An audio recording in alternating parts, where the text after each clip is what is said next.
Það komið að Einn á móti markmanni hjá Dr. Fútbol. Gregg Ryder var á dögunum ráðinn til KR, sigursalasta félags á Íslandi. 27 Íslandsmeistaratitlar. Hann fær stærsta giggið á Íslandi. Gregg sestur hjá Dr. Fútbol. Dr. Fútbol heilsar ykkur frá húsi fótboltans á Íslandi með Lemon sem hafa verið vinir Dr. Fútbol í langan tíma. Ég minna á súkkulaðileik Nóa Sirius og svo fyrir ykkur sem að þurfa að hlaða bílningar, þá er orka náttúrunar sem leigir ykkur hlæðslu stöðuna. Gregg, welcome. Yeah, thanks for having me. We'll speak in English, right? Please. Yeah. Yeah, that'll be best. But you speak a little Icelandic. I can, when we were, you could understand, right? Yeah, I think before I left for Denmark, I thought I was okay, level sort of understanding, and then I replaced it with Danish, and now I'm back to zero again. But no, I think I've got a little bit of Icelandic. So, Gregg, are you the coach of KR or are you the manager, or how should I address you? I think it's a bit of both. I like to be involved in, the player recruitment side of things, which I'm guessing you would sort of class that as manager. But also, big part on the training pitch as well. So I think it's a bit of a crossover. So you have quite an interesting background. You're a Geordie, right? That's right. Yeah. You're from the northeast. From Newcastle, correct. Yeah. Yeah. So you're a Newcastle fan? Yeah, black and white. Yeah. So it's a good fit, Kawa. Yeah. So you're like 7 years old when you were challenging for the league. 7, 8 years old. Can you remember that? Like in 95, 96? Yeah, I wasn't going to the games then, but I went to my first game when I was 5. Yeah. Andy Cole hat-trick against Liverpool, won 3-0. I was 5 years old, so as soon as you walk into the stadium, you get the hook is put into you, and it's been there ever since. So that was my first sort of experience in football. Yeah. I was reading a great book the other day about the 95-96 season at Newcastle, when they came so close.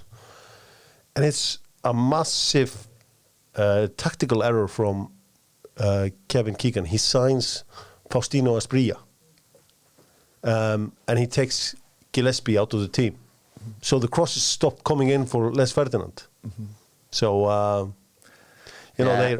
Big debate in Newcastle. I think if you went and said that in Newcastle, you would get a lot of mixed responses about what exactly went wrong that year. Because, like you said, I think there were 12 points clear at Christmas. Yeah. And Manchester United just clawed it back over time. But yeah, the thing that I remember was they were known as the entertainers. Yeah. Remember Newcastle, the entertainers, and the type of football they played was unbelievable. Yeah. It was all out attack. Yeah. There was no defending in that team.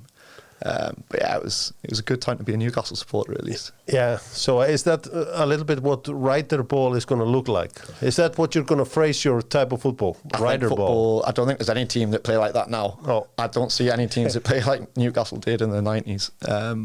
No, I think my type of football is going to be high intensity in terms of in and out of possession. We're gonna press. We want to get the crowd on our side.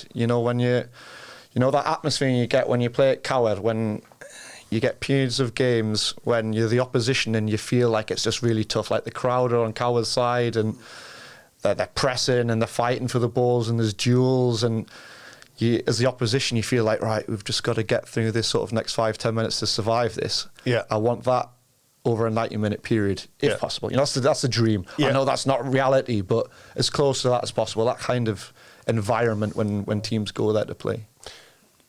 Coming from the northeast, so football is pretty much in your DNA. It's you're born everything with is it. about everything is about football there. Yeah. You don't have cricket up there. What's cricket? Yeah, I mean, so that's the. I think Kevin Keegan said that the people in London went to the theatre and so on, but you went to the football. Yeah, it's absolutely in your blood. It affects people's just daily lives. I went down to Dortmund just last week to watch Newcastle Dortmund. I thought it was closer than it was because I drove down from Denmark. I thought it was closer, but it was a long way. But I got there, and there's no exaggeration. There's over 10,000 Newcastle fans down there. There's only 3,000 tickets, so there's at least 7,000 have just come down just for the atmosphere. I think that sums up perfectly the way the club is. It's crazy. It's on a different level that you can't really describe it unless you're sort of in it. It's crazy. Yeah. So, but at what you obviously were playing football as a kid and so on. But when did you realize you were not going to make it in the professional game? So, I think it was around the age of sort of 16. I'd been in and around Newcastle School of Excellence at that time. So that's like the bit before the academy they have in England, like a School of Excellence. Yeah. And I wasn't quite good enough then to go to a professional level. I had some options like in lower leagues in England, but it's not really a career. And then I got offered a scholarship in the United States where I was obviously got my education paid for me. Yeah. Played football for 5 years, and to be honest, it was probably the best decision I ever made going there, because that's when I decided I want to coach. So you're 88. So the guys who were playing you every week were like, was it like Johnny Evans, and is it Danny Welbeck, and is it Jordan Henderson, and it's around that age group, right? Andy Carroll was in the academy when I was. Fraser Foster. I played with Fraser Foster, who was obviously, so it was, in Newcastle terms, it was those guys who were in and around the club at that time. Yeah. So Fraser, was he that big and strong just when he was 5? Or? He knew what cricket was. He was better at cricket than he was at football, Fraser Foster. And rugby. I think football was like his third sport, which was so annoying because obviously he went on and be a professional. But those were the guys.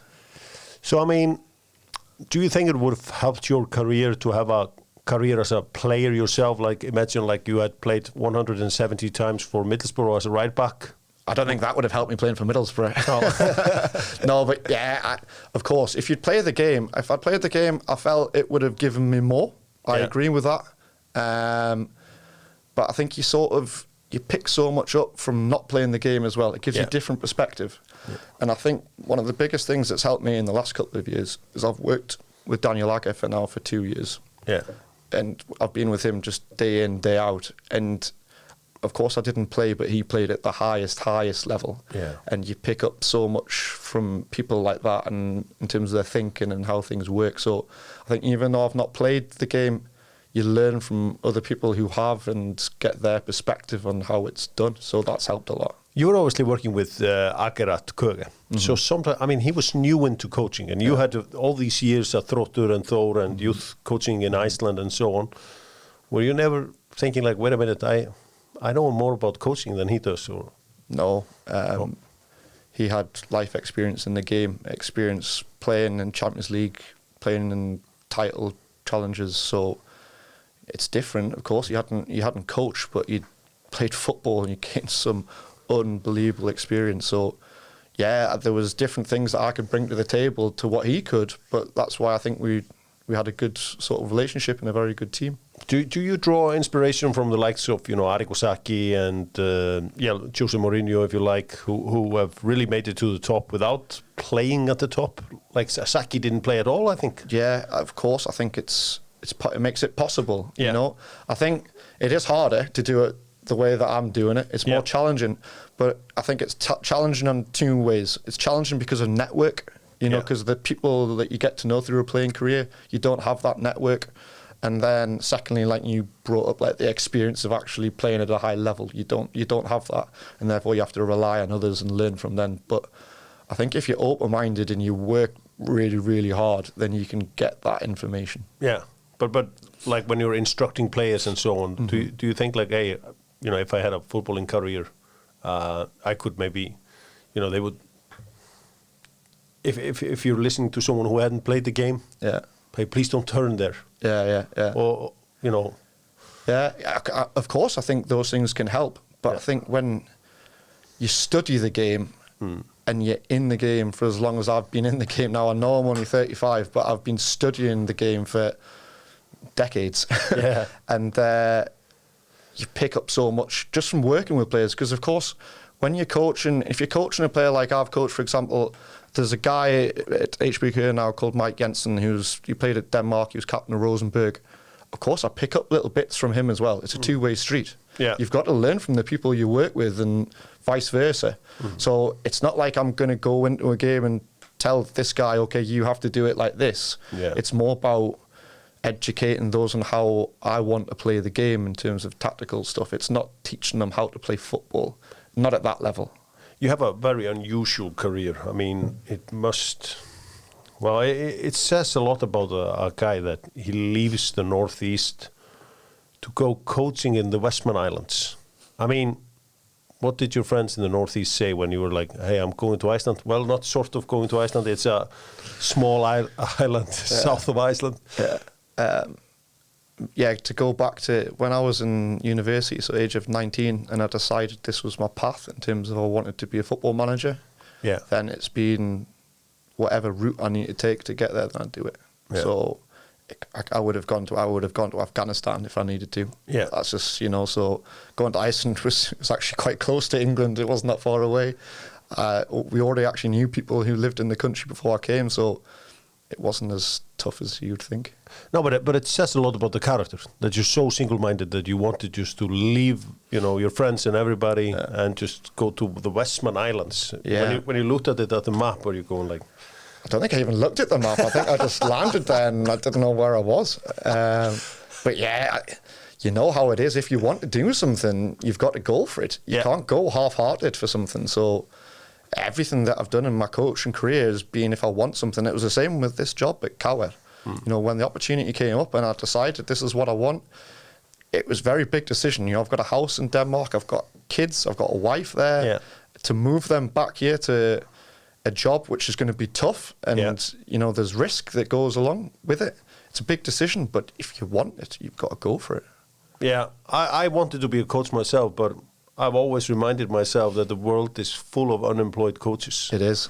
It's horrible. It's a horrible world when you're unemployed. I've been unemployed in Iceland twice, and it's really, really difficult. And I think surviving that period is probably the hardest bit, because I think that's when a lot of coaches drop out. When you've not been employed for 9 months like I was, a lot of coaches will then go and do something else and then maybe lose it. Yeah. So that's, forget about moving to different countries. It's the unemployment bit. It's the toughest bit. Yeah, as I grow older, I can feel like I enjoy less about speaking about managers that are supposed to lose their job when we're reacting to the results.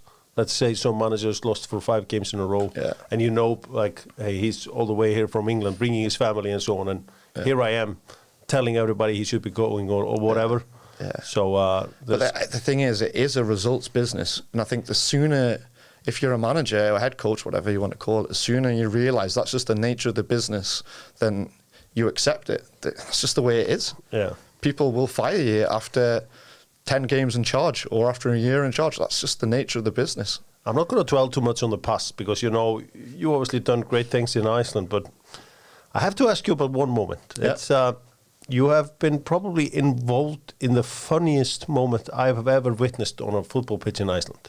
It was a game between IBVF and Káir when Coach Hermann Hreiðarsson subbed himself on.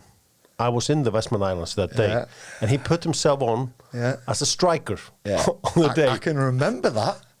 And he ran around with his arms and legs all over the place. Pressing and close. I loved it. Top.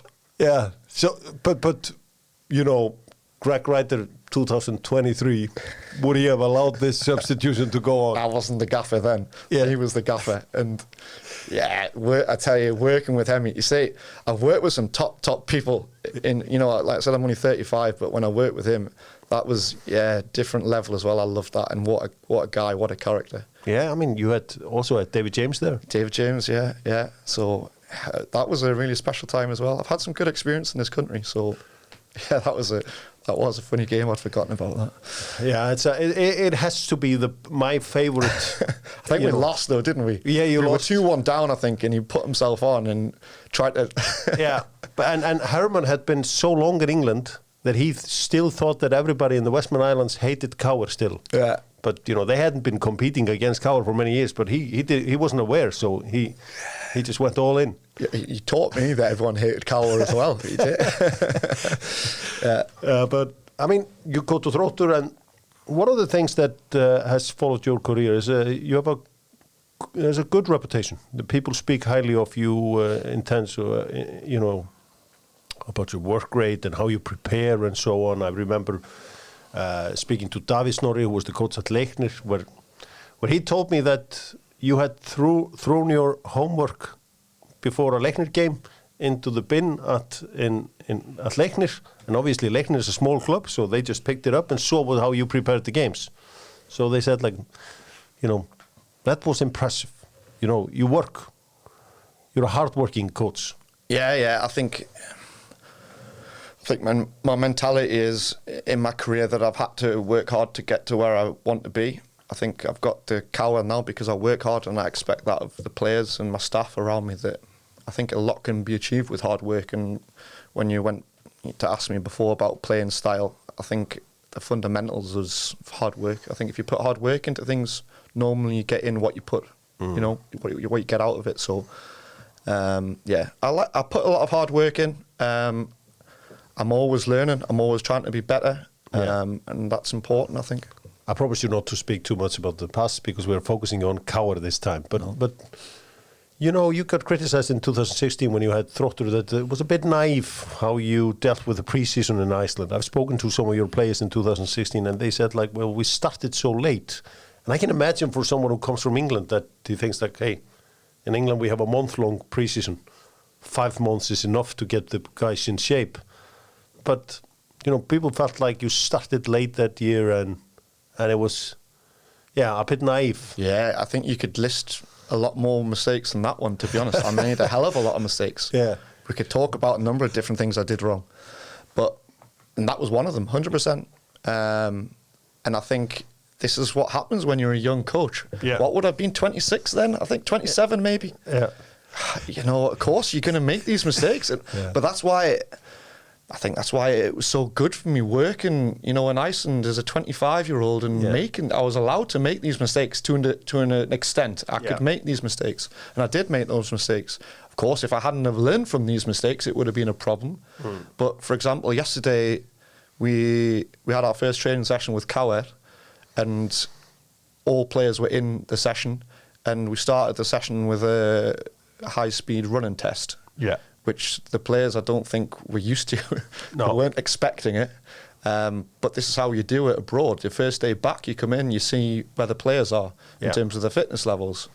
And, players are going to be getting their GPSs to be taken home with them over Christmas to make sure we're tracking them, to make sure they're doing the right thing. So this is just one example that you bring up that is absolutely spot on. It's naive to think the way I did it in the past, but as long as you learn from these things, hopefully you grow, you get better, and hopefully now we see a very fit team in April.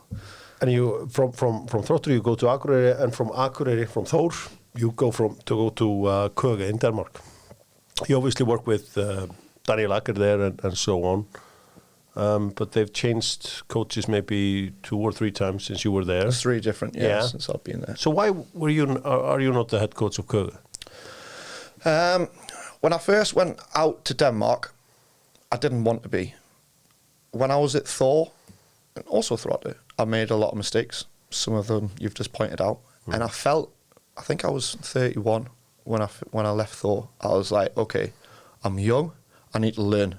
I was like, I'm making a lot of mistakes here, and of course I'll learn from these mistakes, but I need to learn from someone else. You can't learn from someone else when you're the head coach. No. You just learn from yourself. Mm-hmm. And sometimes that's difficult, because also then maybe people around you get a lower opinion of you, which is fair enough.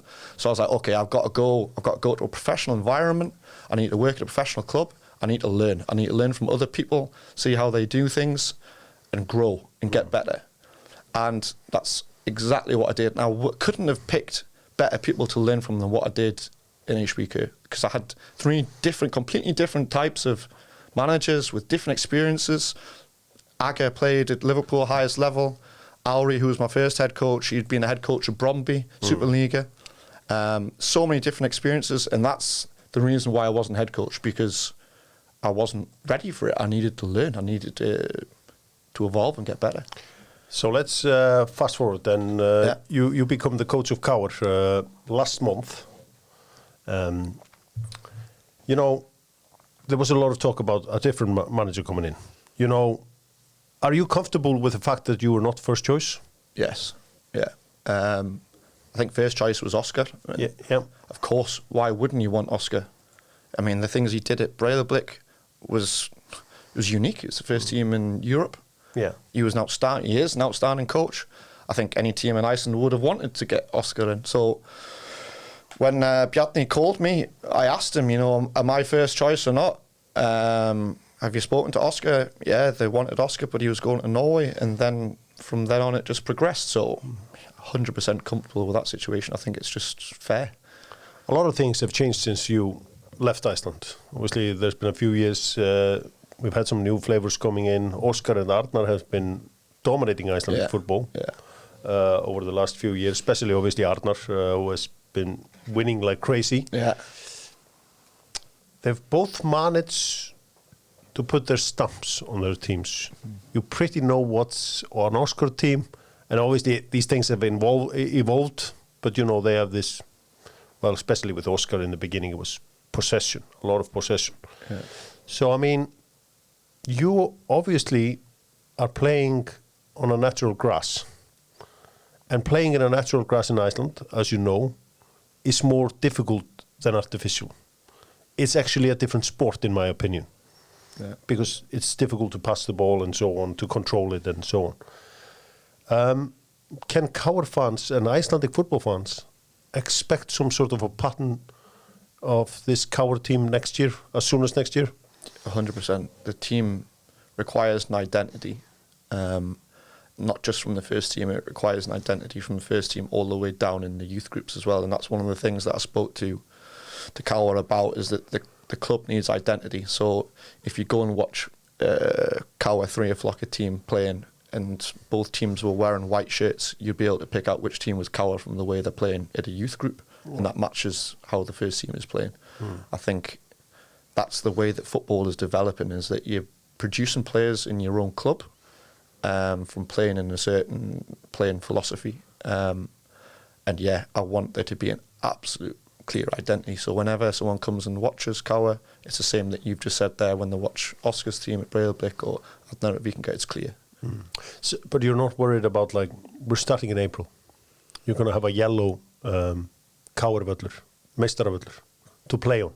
I mean, it's going to be bumpy. It's going to be a difficult pitch to play, and it's probably going to be, I'm just being a football fan. I think it's going to be difficult in the beginning, playing the ball like the way you probably would like to. Yeah, but this is Iceland. Yeah, this is the things that you have to adapt. I remember when we'd have games in the Western Islands and you were just praying that you were going to win the toss so that you got the wind behind your back. This is what you have to adapt to. Yeah. You want to go 1-0 up so the second half you have the wind. That's just the way it is in this country. So yeah. I think it's important that I've been here for 10 years and I understand these little things and little sort of tricks of the trade that go on here, because it's a unique country to work in. Yeah. So of course you're right. The pitches are not good at the start of the season, but it's the same pitch for everybody. It's the same pitch for every team. For the last 20 years, the only one who has won anything with KR has been Rúnar Kristinsson. Maggi Gylfa came in, they did terrible. Teitur Þórðar, Bjarni Guðjóns, Willum came back. I mean, there has been, Logi Ólafsson was there as well. You're coming after such a popular figure in KR. This is like, you're pretty much coming after Alan Shearer. Also like an Alex Ferguson, isn't it? Yeah, it's more, but I'm saying, like, he's both a player and also, So, I mean, is it extra pressure to come after a guy like Rúnar, or? I think in a KR job, there's always pressure, there's always expectation. I think, especially to begin with, I think I'll always get compared to him. That's natural, isn't it?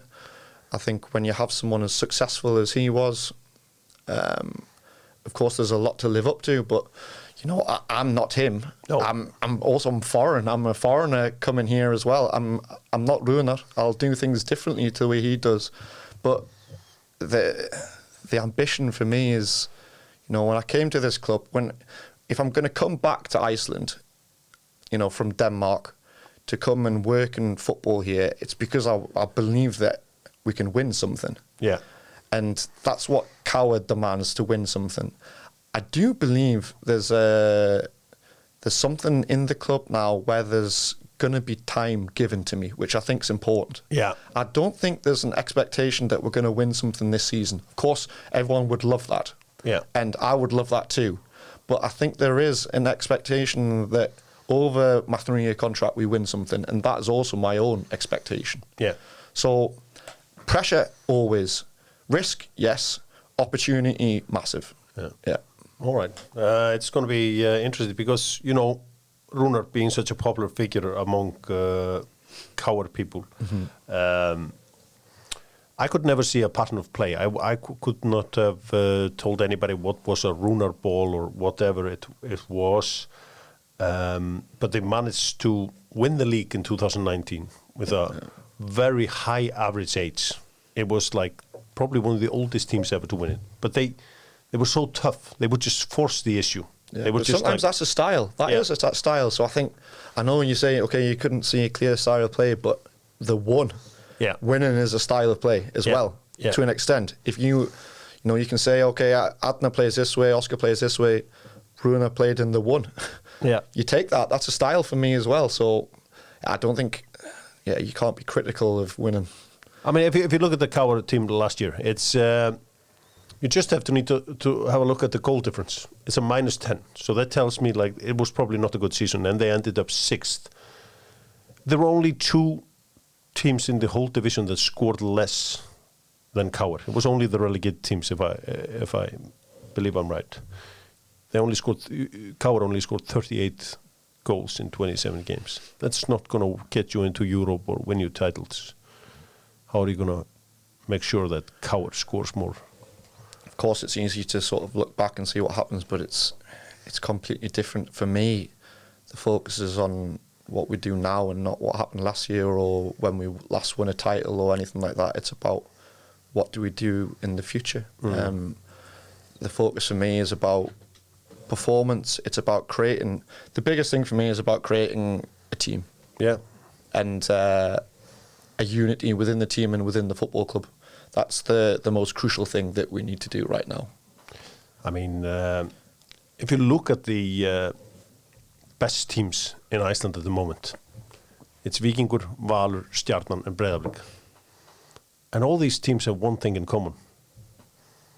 They play on an astroturf grass. They play what I call plastic football. Don't you think it's time that... What is your own opinion on this? I mean, this is a big debate in Iceland. Yeah. But it's probably in Denmark as well. Yeah. Do you have any like strong feelings about this? I was brought up on playing on grass. Me too. And when I step onto a grass pitch, it gives me more of a buzz than stepping onto an artificial pitch, to be honest. Yeah. I love just the smell of grass. I think proper football is played on grass. Yeah. When you go to the highest level in the world, every pitch is a grass pitch. Yeah. I completely understand the argument for playing on artificial grass as well, because in Iceland, the weather, the climate, maybe it's more suited to artificial. Yeah. But for me, honestly, it's not something that when I've taken the Káar job, I've been thinking, okay, do we need to play on artificial or grass? It's football for me. Yeah. That's the main thing. So you don't mind? I haven't got a huge preference on it, to be honest. No.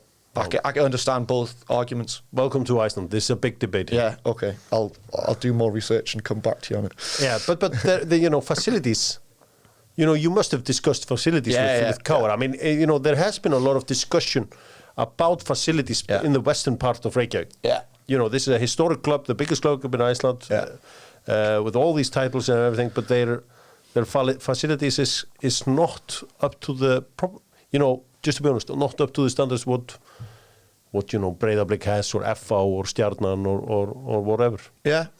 And of course, the facilities side of things, it's not something for me as a head coach to get involved in, really. That's not my desk. What my job is to make the best of what we've got. So, for example, now you bring up the facilities. For me, we can maximise the facilities that we've got right now, the way that we can do that. So the way we're changing now at Káar, we're going to be training in the morning from now on. All right. At least 3 to 4 times a week. Why? So we get a full pitch because we've only got one artificial pitch at Cower. Yeah. So now we have a full artificial pitch every single day with no kids coming on before or after our groups. We've got our own pitch, full pitch. For me, that's maximising the pitch that we've got available and the facilities we've got available. We've got a decent gym at Cower. We have that all morning until 3 o'clock. Yeah. So we maximise that as well by training earlier in the day. We're creating this professional environment, which is what I've been used to. Another reason why we train earlier. 2 days a week, we'll probably train at 5 o'clock because then we get a full pitch anyway. So now, suddenly you go from, facilities are not top because we're sharing pitches and we've got to be on and off at this time. Then suddenly, now we get full pitch every day as long as we want. You make the best of what you've got. So, of course, you can put this negative slant on saying facilities are not as good as they could be. Fair, maybe they can be better, but make the most of what you've got. You're describing a bright and exciting future for K.R. Reykjavík. I mean, you're not in Europe. I mean, how can you do it? How can you get the players to work earlier in the day? I think if you want to be better, you've got to do something different. Yeah. And look, like I said, it's 2 times a week they're still doing it at 5 o'clock. So we're getting them to come 3 days or 4 days a week where they're going to be training earlier in the morning. Mm-hmm. It'll be maybe a problem for 2 or 3 of the guys, but the discussion is they all want it because the group that I've got right now, I can feel a hunger within them that they want to do something, and that's so important. The type of players that we're looking to bring in, they're guys that also want this. They're hungry. They want this professional attitude. Yeah. I think if there's a will, there's a way to do it. That's the key thing. And this is also, like you asked me before about my mentality. Why did you end up in Iceland? It's because I want it. I want this career. I want to make something out of it. Mm-hmm. And it's the same for the players. If you want to make something out of your career, then maybe you have to sacrifice a little something. It might be that you go into your job a little bit later, or you have to take an extra hour off, or you have to work a little bit later in the day. If that's what you want, to be a better footballer, that's what you have to do. And the group I've got now, they want that. Who's going to be your assistant at K.R.? Same assistant, Oli. Oli, yeah. The Norwegian that was with Rúnar. Yeah, exactly. So you have any relations with him, or did you know him earlier? No, I didn't have anything before I took the job, but I've got to know him well, and he's a top guy, and obviously very, very good at his job. Pro licensed coach. He's ambitious coach as well. Mm-hmm. Very good analyst, very good tactically good with the players. So I was very pleased that he wanted to stay. I'm sure there was interest from Fram to take him to go with Rúnar. And I said to Oli, if this is something that you want to do, feel free, because there was no relationship between us. But I told him the project that we had, he wanted to stay, so that's what we do. I think the staff that I've got now at K.R., I would argue it's the best in Iceland, because we've got him. I don't think you'll get many assistant coaches with a pro license with his experience. All right. I think we've got Guðjón, who everyone knows in Iceland. He's the best strength coach. Best strength coach in Iceland. If you can find a better one than him, let me know. And then you've got Jamie Brasington, who is under 21 national team goalkeeper coach. The big man himself. Exactly, the big man himself, who I hired at Throtter. Yeah. I also worked with Guðjón at Throtter. Yeah. So I've had this staff before. It's top level for this country, I believe. So I think the staff is looking really, really good, and I think that's exciting that we've got the fundamentals, the basics behind the squad. What are you going to do? Let's talk players. Yeah. The goalkeeping situation. Yeah. You had Kellevold and you had Aron last year. Who's going to be a goalkeeper at K.R. next year? There'll be a new goalkeeper. Yeah. So we're going to bring in a new number 1. Ögmundur. I can't say any names. I think all the players that we're speaking to right now are all under contract, as far as I'm aware. So I think it's not professional for me to start throwing names in when they're contracted with another team. But there'll be a new goalkeeper at K.R. next year. Yeah, maybe 2 new goalkeepers. Maybe 3. Yeah. No. You need a backup. No. We've got good goalkeepers there. There are good goalkeepers. I just feel we need something different. Yeah. I feel like we need a number 1. So that's what we'll do. Let's talk more about players. As soon as you signed, 2 key players left you. Yeah. Kenny Chopra and Kitty. Yeah. Kristinn Jónsson. Yeah. The left back and the right back. Yeah. Just gone the day after you leave. Yeah. Was that your decision? to not renegotiate? So I think there were separate incidents. I think Kenny, that had already started to happen before I came in. I think he was already... I never actually spoke to Kenny myself. Yeah. So that was a decision that was already sort of in process. I think he wanted a new challenge. So that was already happening. Kitty, I met with Kitty myself, so he was the first person I met with because I knew he was out of contract. And the situation with Kitty was I wanted Kitty to stay. Yeah. But the issue for Kitty was the 12 o'clock training. Yeah. He's got a good job. And it was really, really hard for him to change that. And I said to him, this is a change. Like you said before, how are we going to do this, this change by training like a professional club when people are working? And yeah, maybe it was a small sacrifice that he wasn't able to continue because of his job. But is this is there a step into a new direction at KR now? You're letting players go in their 30s. Are you? I wouldn't say that they were let go because of their age. I think. I've been a young coach, and I think the age is just a number, so I'm not a big believer in that. But there is a new direction in KR that we want to bring young players through. That's a new direction that we want to bring new players through our own youth system, and also sign new young players to hopefully develop and sell on. Yeah, it's obviously a lot of talk about Benoni Bregi. Yeah. I think it was in the later stages in our so-called playoffs. We have these, as you know, these 5 games in the end of the season. I think he was the top goal scorer. I think he scored 5 in 5. Yeah, exciting player. Exciting player. Obviously, Gautaborg are in for him. Are you expecting him to be a KR player next year? I think there's a few teams in for him, to be honest. All right. I think that's just one of them. I hope he's not. I hope he goes abroad, because everything that I've seen of him, he's really, really exciting. And if a team is prepared to come in and pay money for him, then that means that they're going to be invested in developing him and making him a better player.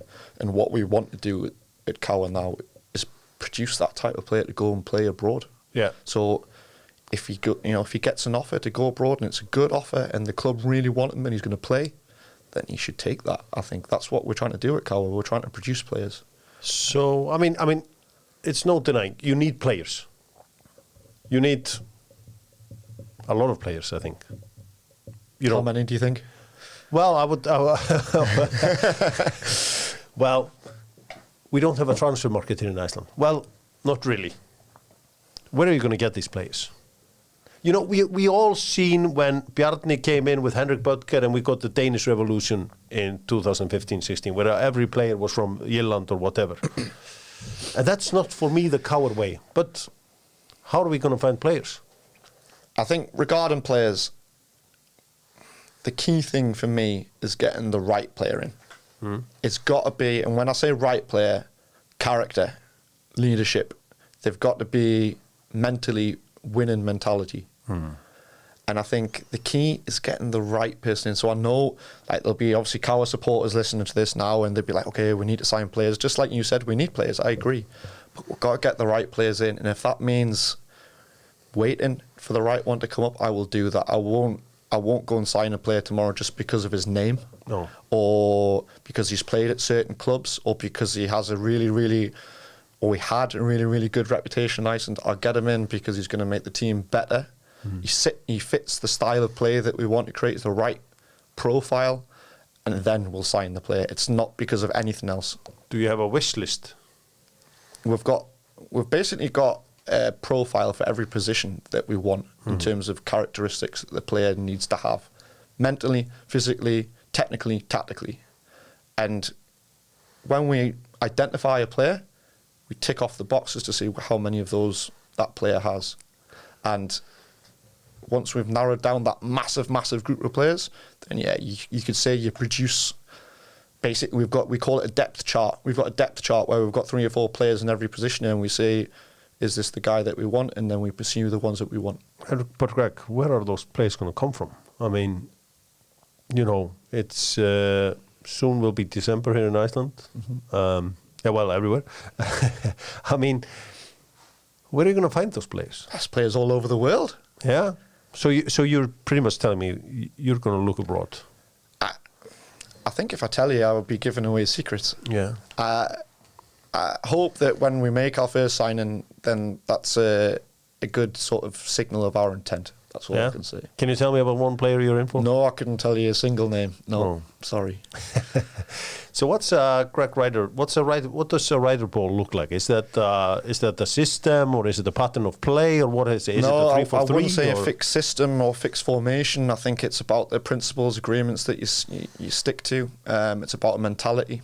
Like I said at the start of the show, I want to get the fans involved. I want to create the atmosphere, and doing that with a style of intense football. Yeah. You know, high pressure, high intensity, going into duels, showing that you're fighting for the club, and then pairing that up with an in-possession game where you try to play football, you try to play through the force of the pitch, you try to build up, you try to play attractive football. Yeah.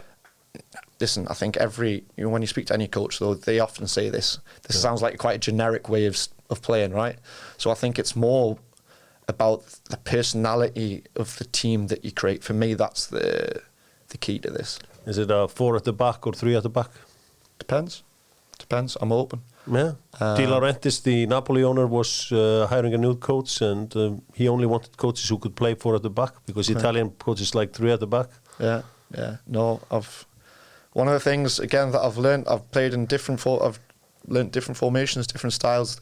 The key thing, regardless of formation, is the principles you stick to, the agreements. High press or sitting back? Yeah, we're going to go high. I want to go high whenever possible. So you need a young team for that?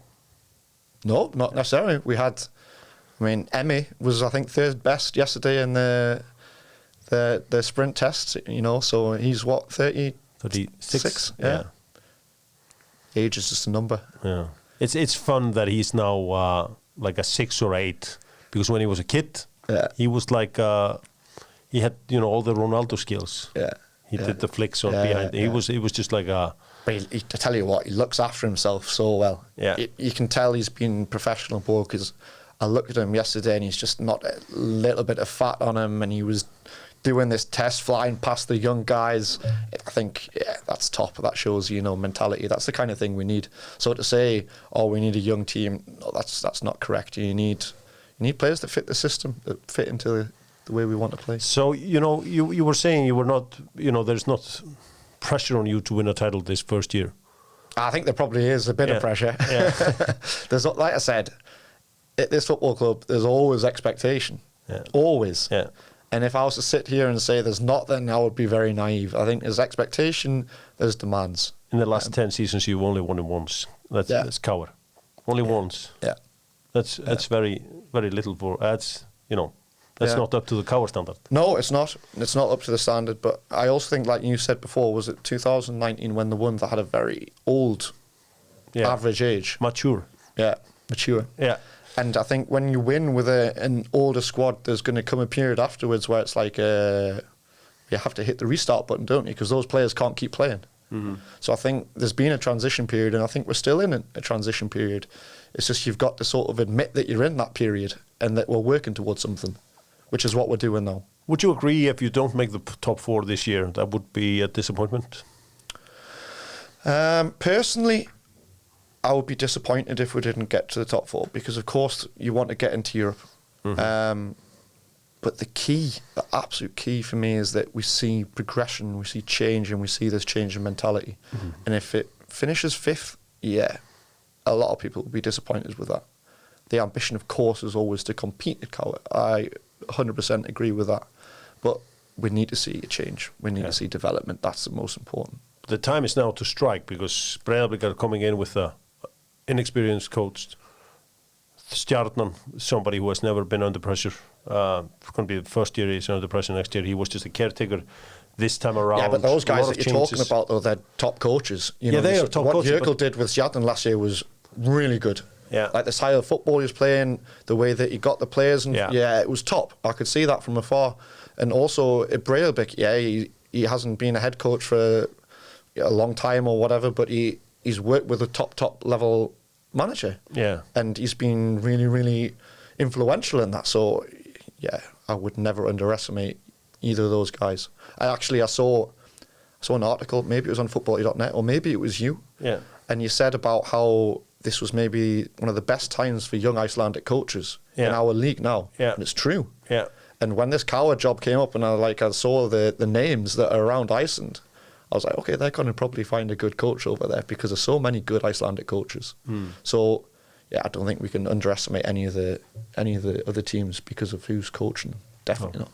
Well, the big gamble in Iceland is trying to get to Europe because that's where the source of money is, and also when it comes to transfer fees and so on. Have you been promised that any money that comes in for Benny, you will get as a war chest for your strengthening your team? No. When we had the conversations, one of the questions for me wasn't about the money. It was about, could we do things like, can we train at 12 o'clock? Can we make this a professional club? It was more that line, can we align the youth with the first team? Am I going to have the power, if you want to call it that, to be able to change things in the football club to allow it to be a red line through the club? Am I going to be able to unite the fans and get them on board? Can I have that authority to do all these things?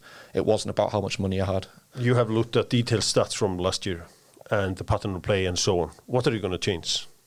What will we see? What's going to be the big difference from? It's not that I want to look at back what happened last year. I wasn't here last year, and I think it's hard for me to say, oh, we should have done that better. That it wasn't me. So for me, I look forward. Of course, I've looked at what happened last year, but for me, it's about implementing the style of play and the way that I want to play and how I want to do things and the mentality. That's what I want to do. Yeah, I mean, I have a lot of, Let's go into the fun stuff. Yeah. There's plenty of questions. A lot of questions. Would you like to get Victor Jónsson from Akranes after your, fantastic work together at Þróttur? Yeah, what a top guy he is. Yeah, he's a top player. He's done really well last year as well, didn't he? He scored a lot of goals. Yeah. Yeah, but yeah, he's doing really well at Akranes, and I hope when he plays for Akranes this year, he scores as many goals as he did last year and just none against us. All right. Well, some of the questions here are very strange, but is the Ryder Cup named after you? Maybe somewhere down the line, possibly. You never know. Yeah. As a good question here, let's say Robert Westman, the pharma tycoon in Iceland, the Alvotech owner, he would sit with you in his own personal wine bar, Serenin in Laugavegur, and say, Gregg, I'll tell you, Gregg, you can sign any player in the world. Money is not an issue. Just go out, sign him, and bring him to Coward. Who would you bring? And I just as an enjoyment, childish question. Okay, can we go for like a really random one? Yeah, just anyone. I'm going to go really random, okay? Yeah. So the other day, I was looking on social media, and there was an ex-Newcastle player who's currently looking for a club. Yeah. Papi Cisse. Yeah. Remember him? Yeah.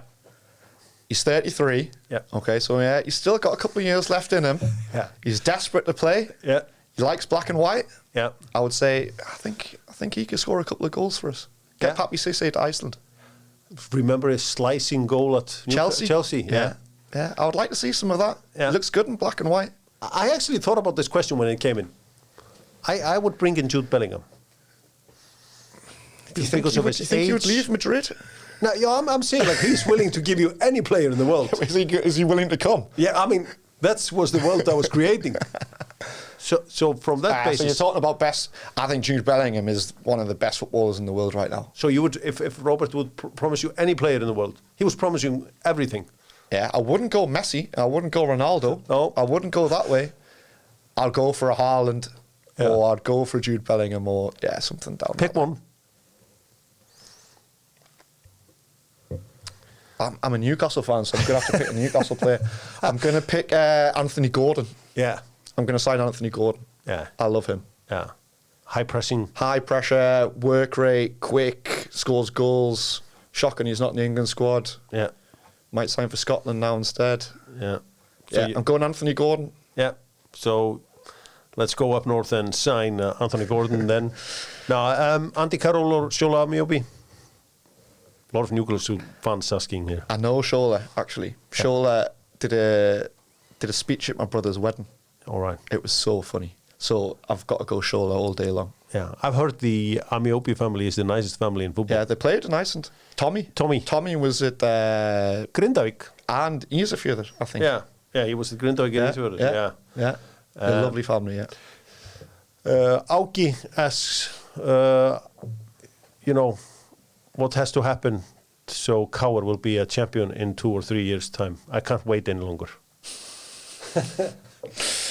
Yeah, I think it's just basically everything that I've been speaking about now, isn't it? I think it's about,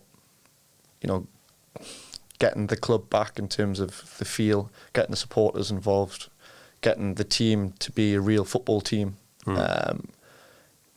creating a true culture within the club. I think once we do that, then I feel like anything's possible. I feel if supporters are getting on board with us, I feel like the board are on board, I feel like the players are there. I think once we get everything together, anything's possible. Kristin asks, what food from Iceland did you miss the most? Fish. Fish, yeah. All day. They don't do fish in Denmark. It's shocking. I was, all day. Cod, proper, As soon as I came back when I came for Kauer for the press conference, we went out. I had cod for lunch and then I had blueling for dinner. So fish all day. Fish all day. And the water, Icelandic water. Yeah. So something that. So are you about the language? Yeah. Are you willing to try to speak Icelandic, or when we'll interview you next summer, will you speak so you Icelandic? Give me 1 year to learn Icelandic. Well, you have some time before. Of course I should. It was one of my biggest regrets last time I was here. So my wife is on me. She's Icelandic. I've got an Icelandic wife. Yeah. And she's not happy with me that I don't speak it. So my kids speak it, my wife speaks it. I've got no excuse. So I need to learn it. I think the best way is probably reading children books. Yeah. Everyone just speaks so good English. Yeah. Everyone here speaks so good English. And I find that as soon as I try to say something in Icelandic, they just answer me in English. I must be shocking. Yeah. So I think we'll leave it at there with all the questions here from people telling you to go to the swimming pool, go to Cafe West, which is a coffee place there. Okay. There's a shop called Melabúðin you should go to, they tell me. And they have an ice cream. Where's the best fish? Ask them where the best fish is, because I need a good fish.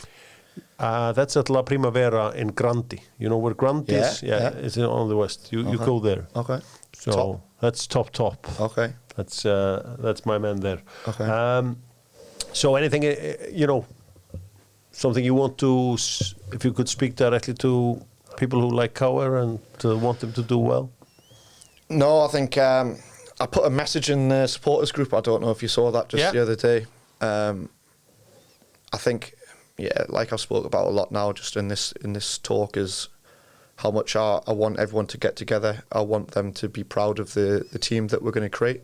I want a unity in Vesturbæ. I want everyone to be together. I want to feel. I spoke to the team last night, and I want to create like a siege mentality. I want it to be us against the world, and I just hope that the supporters give us time and that they jump in with us, because we need them. Mm-hmm. So Einar Bjarni is coming to meet you. He says, what drink can I buy, Gregg Ryder? I'm a big beer man. I like my beer. Yeah. Red wine, whiskey. Yeah. Out of those three, you're in. He is in. That was the best question he could come up with. That's a good question. I like it. If he brings me those as well, I'll be very happy. Yeah, he'll do. So, Gregg, all the best at Kauer. Yeah, and thanks for having me. It's been a pleasure. I'm really happy to have a foreign voice in the Icelandic environment. We needed that. Okay. It was a surprise to us in Iceland that you know how things happen quickly in football. I had pretty much forgotten the name Gregg Ryder. Yeah. When I saw it, I was like, that guy. Yeah, I know, that's how it works. Yeah. I hope that I can do it justice. You know, I hope that I bring something to Icelandic football and that I can help it develop, because it's been really good last couple of years. Getting Breiðablik into Europe, I think, has been a tremendous step for the country. Yeah. And I just hope that I can contribute. Do you know when it was the last time a foreign coach won the league here in Iceland? I don't think it's since I was just a child or something. But I can tell you something about Kawa. Yeah. Was it David Lee? Yeah. He was manager of Kawa, I'm going to say 70s. Yeah. Also manager of Newcastle. Yeah. And my father hates him because he sold Malcolm MacDonald, which was his favourite player. So I'm the first Englishman since, I think he's called David, Gordon Lee. Yeah, Gordon Lee. Gordon Lee. Yeah. First English manager since him. So I've got to do better than him, otherwise my father will be very disappointed in me. There was also... Scottish guy as well. Yeah, Ian Ross. Ian Rush? Ian Ross. Ross. Yeah. Okay. I think his name was... Played for... Did he play for Liverpool? Ian Ross. Have you ever... Ian Ross. How are you spelling that? R-O-S-S? Oh. Ian Ross. I know an Ian Rush, but I don't know. No, yeah, absolutely. Ross. Ian Ross. Yeah, he was a K.R. Reykjavík coach. Okay. And he was also the coach of... I was a caretaker at Wolverhampton. Okay. He won the league with Valur. Okay. And he took over from Huddersfield in 92, 93. Was he Scottish? Or was he English? Yeah, from Glasgow. Yeah, okay. So, so there has been one or two. Yeah, there's been a couple. I think there was a Czech who was a coach at K.R. in the early 90s called Ivan Sokor. Okay. So K.R. has, Teitur Þórðarsson was pretty much a Norwegian more than an Icelandic. Okay. He changed a lot how they trained there. Yeah. He came there before the crash, I would say 2006, 2007, something like that. Okay. Yeah. So they've had a couple in there. They've had a couple of foreigners. Yeah. Yeah, but I've just got to do better than Gordon Lee, then I'm happy. Sure you'll do well, and I actually hope you do well at K.R. We need us in the media. We need K.R. to do well. Yeah. Because when K.R. does well, there's more, discussions about football and more, and We all need K.R. to do well. They need to be up there. That's where they belong. Yeah. Thanks, and enjoy your time here in Iceland, and you will be coming back to Iceland full-time from Køge in the beginning of December. 4th of December, yeah. Yeah, then I'll stop. Yeah, 100%. 100%. Thanks, man. Yeah, thanks a lot. Thank you. Thank you.